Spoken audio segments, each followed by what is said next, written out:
boys and girls, and welcome to the concession stand here on the KB Radio Network. I am your host, Kevin Reed, and this is the review of Prime Video's Invincible Season 2, Episode 3, which is currently on Prime Video for your viewing pleasure. How is everybody doing out there today? This was a major episode, big episode that I really enjoyed. This is probably one of the best episodes of the season thus far, simply for the structure. I absolutely loved the way this was structured. It felt like a comic book. It felt like reading a comic book issue. It just had that oomph. I don't know what it was. We go one way and it comes back to another, and you think this is what the whole episode is about, and then that kind of ends and we go into a whole nother story. It's so much going on, but done well. It's you can follow everything that was going on, even though we have a lot that is going on. In this episode, we find Mark being dropped off at college by his mother Debbie, and it's a kind of emotional moment. And let me say this, uh, Sandra Oh, who does the voice of Debbie, is killing it, man. I mean, I love her work in this show. She is doing an excellent job because she is one of the few human characters or normal characters, however you want to put it, in this show. Everybody else has superpowers, and she's just a regular, normal mother. And her emotion, you grasp the gravity of her uh failed marriage, should I say, to Omni Man, and dealing with that and dealing with the grief of all of the things that he did while he was on Earth, and still trying to be a mother to Mark, who is on his own path, yet fearful that he might travel down the same road that his father did. And you get that out of her performance. I just cannot express how well written this character is and how much emotion that Sandra Oh is given to this performance. I look, all of the voice actors in this show is doing an excellent job, but she stands out to me as one of the best in this series thus far. It, like I said, this was an emotional goodbye, dropping her son off at college. I get that. I had to drop two of my kids off at college, and it still tears me up. And we're 4 years in. Uh, it still eats me up every time they have to go off to school. And so I felt her there. And they have a little funny exchange where she tells Mark, don't do drugs, and Mark is like, well, would that even have an effect on me? you know, it was a cute little exchange. But we do see that once Mark leaves, she instantly goes into this state of depression, a little higher than what she already was going through. Now she is completely alone. And so she calls this number that was given to her last episode by her friend Olga to this little support group. And so she gets in contact with them, and we flash into the dorm room where Mark and William are roommates, and uh kind of setting some ground rules, about the sock on the handle. If the sock is on the handle, don't come in, don't come a knocking. And Mark goes to Amber's room, his girlfriend, and they talk, and he's like, well, yeah, I think he's in there having sex. The sock is on the on the doorknob, so I can't go in. So she's like, well, what about us? You know, and Mark, he's like, what you mean? What about us doing what? So it's, let's have sex. So they do the boom shoom, and then there's the discussion, like, are you gonna crush me? Or you, because you're superpowers, are you gonna get out of hand and crush me or something like that? And maybe we do it this position. I have condoms, but would the condoms work? because you got super sperm or something. It is a whole discussion going on before they can even do it. But they do end up doing it. But right before they start to do the boom shoom, we get some narration and we start to drift off into space, and we're getting this origin story about Alan. And it was kind of a surprise little pivot in this episode to make you think like this is going to be the episode. Even when the title card came up, it wasn't Invincible, it was Alan. This origin story of Alan, and Alan the alien is voiced by Seth Rogen, who coincidentally is also the executive producer of this show, along with many other shows, The Boys, Gen V, all those good stuff. And he provides the voice. This is a character that we were introduced to last season. And so I was interested to see when we were going to see Alan again. And if you know the comic books, Alan is a major, major factor in the Invincible comics. And so to get this montage of his origin story, and turns out that Alan is this champion of this utopian race, who was bred to fight Vertramites. And so Alan, he after they created him, and he goes off and he starts to fight these Vertramites, he fails miserably. He can never beat them. And so he goes to find champions from different worlds, different planets, to see if he can find somebody who can rise up and fight the Vertramites. And so that's where we meet him in the season finale of season one. He finds Mark, and he figures out that Mark is a Vertramite, and unlike the others, he's half human and he's fighting for good. So he figures he can use Mark in this fight for good, this fight to liberate basically the universe from this vulture, can't get their names out, Vertramite little threat that's going through and taking over these planets. And so in the present day story, we find that Alan is being tasked by this coalition leader who, oh my God, this was probably the greatest surprise that I've received. And I'm pretty sure a lot of us have received in this show.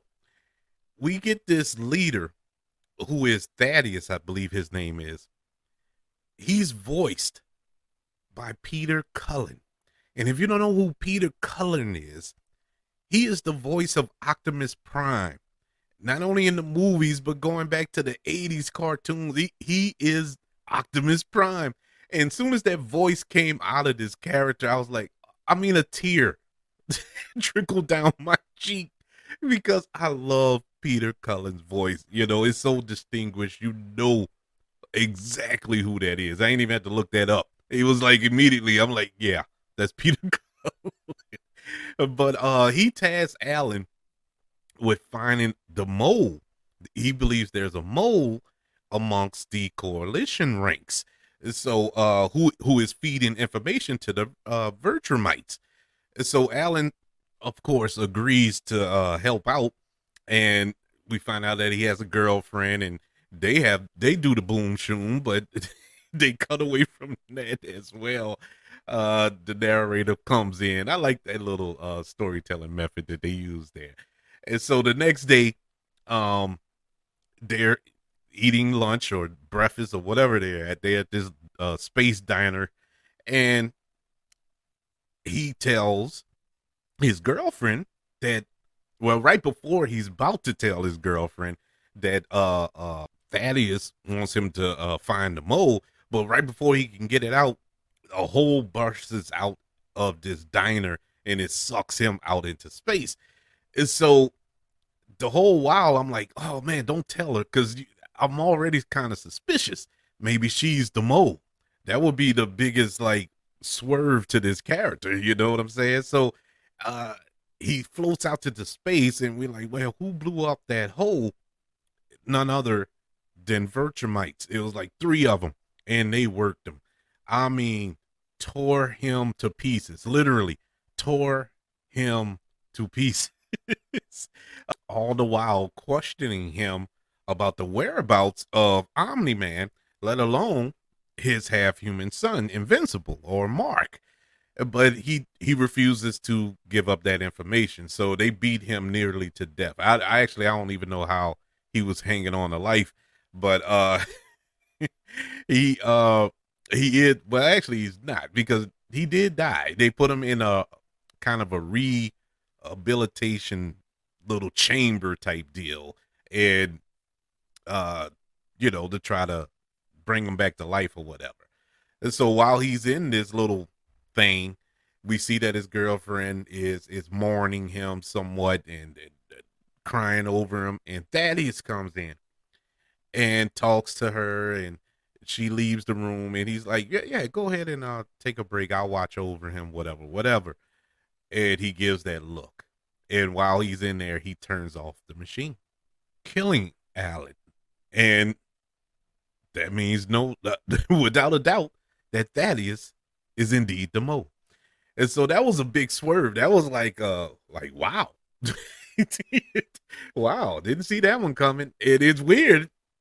I probably should have seen it coming, but it was crazy the way he told him to search for the mole, and all the while he was the mole. I guess it goes back to that where I saw that on Indiana Jones in the Temple of Doom. You remember when the villain told Indy in the beginning of the film, "Don't trust no one."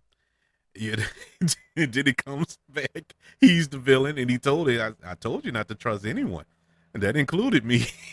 So there you have that. So we go back. That's the end of that portion of the episode. I'm thinking the episode was over. I'm like, okay, man, that was pretty good, but it's still going. And we go back to the Guardians of the Globe, back on Earth, and we see Rex. He confronts Duplicate about their relationship and the relationship she has with the Immortal, and Kate gets real deep with him. She drops a bomb on him because Rex is like, "Why you did this? Why you cheated on me?" and all this here. And Kate tells him, like, "Look, the Immortal is the only one who knows how I feel. He's the only one who has died multiple times and came back, just like me. I can't talk about that with you. You don't know how that feels." And it was kind of like, wow, gut check. Then we get Ruby and Monster Girl. They go out on a date. He finally gets the courage to ask her out on a date, which was pretty cool. But we get to one of the big moments in this episode, which it had plenty. I already discussed a couple of them, but the grief counseling. And this is where Sandra Oh as Debbie really shined in this portion of the episode. She goes to this grief support group where their spouses of fallen superheroes there. They're talking about what happened to them. And she goes and she sits and she listens, and she befriends one of the guys who whose wife was a superhero and died. We found out who she is a little later. I'll get to that, but it was interesting because the rules were laid out pretty simple. When she first walked in, the leader of the little support group told her, like, "Look, we don't do last names, yeah, and we don't disclose the identity of our spouses and stuff like that, because it could be a problem." So the guy that she befriends invites her out for a drink, to go to a bar and try to blow off some steam and talk about some things. So while they're in there, they're talking, and I don't know, maybe drunk too much, but the guy, he breaks the rule. He's like, "Well, I'm about to break one of the rules. My wife was the Green Ghost, and she was one of the Guardians of the Globe that Omni Man killed in the first episode in the first season." And so Debbie, she understandably, she's like, "Oh my god." Oh my god, she starts to freak out a little bit. She's like, "Well, excuse me." She goes outside and she's just breaking down because her husband killed his wife, and she's like, oh, at this moment, you could tell, like, what do I do at this moment? And he comes out to talk to her, and he's like, look, you all right, and whatever, whatever. And she breaks down, and she breaks the rule too, and tells the guy, I can't think of his name, but tells him that, you know, Omni Man was my husband. It still is my husband. Y'all are grieving for y'all losses, but my husband is still alive. But he's responsible for all of this. And oh boy, he turned like a switch. He was, don't go back, don't come back to the group. Don't come back. And it's understandable, you know what I'm saying? I mean, what do you say? What can you say? It's really nothing. I mean, that is brutal, and that's just more evidence to her just breaking. There's more evidence to her just going down this path that doesn't seem like it's going to end too well for Debbie. I hope that it some type of way she's able to bounce back, but I don't see how. But we get to the last portion of this episode, and man, you want to talk about an episode into an episode. This is like season finale type stuff here. We find Mark, he sneaks back into his dorm room after he gets the boom shoom on with Amber, and William is up waiting on him. He's like, yeah, you had sex, didn't you? He's like, tell me about it. And right before they're about to talk about it, we see this superhero that Mark grew up loving. He loves this dog hero. I can't think of his name. Seance dog, I think they said. Seance dog. And so he comes to the door, and immediately Mark is like, nah. Nah, this ain't real. So he starts to fight the thing, and he's like, no, trust me. He's like, trust me. And so they fight. They go out of the dorm. They end up fighting in the woods or wherever, and Mark isn't having it. He's like, look, this is your last chance. I'm gonna kill you. And so the dog turned into its true form, which was like a little praying mantis type thing. Therex, I think. I don't know. I can't think of the name of the thing. But anyways, uh he's like, look, I need you to come to my home planet and save my home planet. There's a meteor shower that's going to destroy my planet. Billions of people of my people are in danger. You're the only one that can help us, blah, blah, blah. And so he agrees. He's like, I can't allow people to die. I can't sit back and let people die again, and this, that, and the third. Against the best wishes of Cecil, his boss. Cecil's like, don't go. I'm telling you, don't go. But he's like, nah, I can't. I can't just sit back. I'm going to go. I'm going to go. So he goes off with this alien. And so he gets to the planet, and everybody at the planet is, nobody's tripping, It's like everything was cool. And so he asks, he's like, okay, why everybody seems relaxed here? He's like, oh, the alien's like, no, don't worry about that. Don't worry about that. And he's like, what about the meteor shower? He's like, oh man, look, don't worry about that. Don't worry about that. I'm gonna take you to our supreme leader or emperor or whatever he called. And he's like, okay, whatever. So the episode ends with Mark. He gets there. They're walking up to this palace, and it turns out after the alien introduces to the supreme leader, and they all bow. So Mark, out of respect, bows as well. And we hear the footsteps come out of this palace, and all of a sudden we hear J.K. Simmons' voice. Yes, Omni Man. Mark lifts up his head and sees that it's his father. And he's greeting him like nothing ever happened. Like he didn't just beat him within an inch of his life at the end of last season. He just reaches out his hand to him. He's like, "Hello, son," and all Mark can say is "father" or "dad," and however way he said it is, and that's how the episode goes off. What an episode! This was awesome, man. I don't know. I read some reviews online.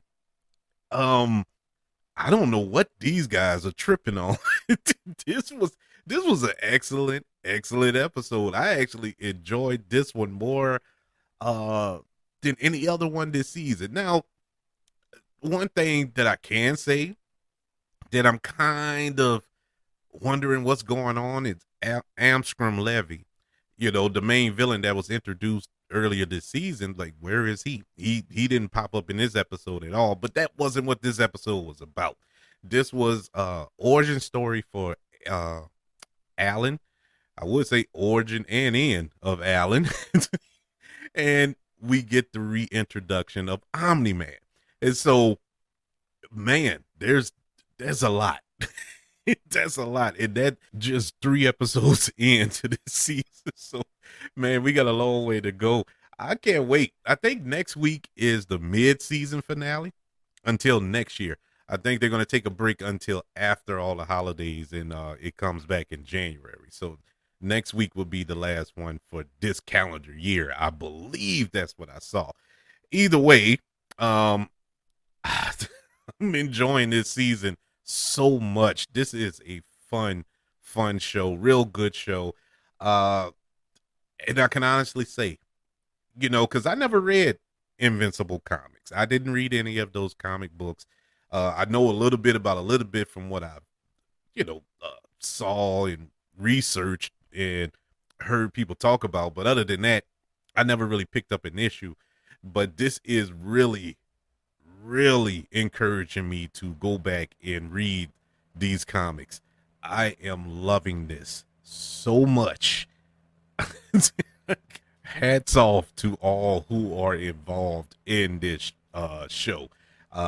Great job. They're doing a great job. But I would like to know how you feel about Invincible season 2 thus far, these 3 episodes that we have been blessed with. Email the show, kbradiopodcast@gmail.com. You can look me up on all social media platforms. Just search for the KB Radio Network. Search for the KB Radio Network channel on YouTube. Subscribe and like this video if you don't mind. Don't forget about the 5 stars, reviews, and sharing this show. If you're listening on Apple Podcasts, Spotify, iHeartRadio, wherever you are currently listening to the Concession Stand here on the KB Radio Network. Everybody, thank you for joining me for this review recap of Prime Video's Invincible Season 2, Episode 3. Want you all to know that I love you. Continue to love one another. And until we speak again, you all be blessed.